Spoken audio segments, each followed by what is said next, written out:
ስለ ፈሪሳውያን ነግራችኋለሁ። አሁን ደግሞ ስለ ሰዱቃውያን ልንገራችሁ። ቪዲዮን ከመጀመራችሁ በፊት የፕላስ ምልክቱን ተጫኑት። ፈሪሳውያን ሁሉ ሰዱቃውያንም ከባቢሎን ምርኮ በኋላ የተከሰቱ ስብስብ ናቸው። እስራኤላውያን ከባቢሎን ምርኮ ወደ ሀገራቸው ሲመለሱ የፖለቲካ መሪ ስላልነበራቸው ህዝቡን ይመሩ የነበሩት ካህናት ነበሩ። ታዲያ እነዚህ ካህናት ደግሞ ይመረጡ የነበሩት ሳዶቅ ከተባለ ዘር ነበረ።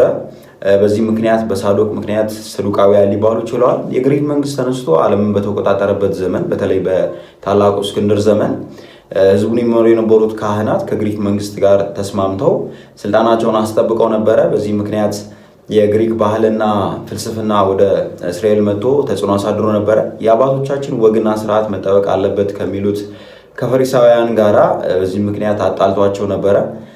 ከግሪክ መንግስት ጋር ብቻ ሳይሆን ደግሞ ሰዱቃውያን ከሮም መንግስትም ጋርም ተስማምተው ስልጣናቸውን አስጠብቀዋል እና የሮም መንግስትን አጀንዳ በህዝቡ ላይ ያስፈጽሙ ነበረ።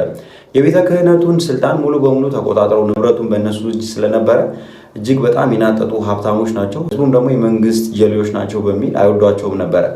ሰዱቃውያን ከፈሪሳውያን ጋር የሚለዩበት ብዙ ምክንያት አላቸው። ለምሳሌ ሰዱቃውያን ሙሴ የጻፈውን 5ቱን የኦሪትን መጽሐፍት ብቻ ነበር ይቀበሉ የነበሩት።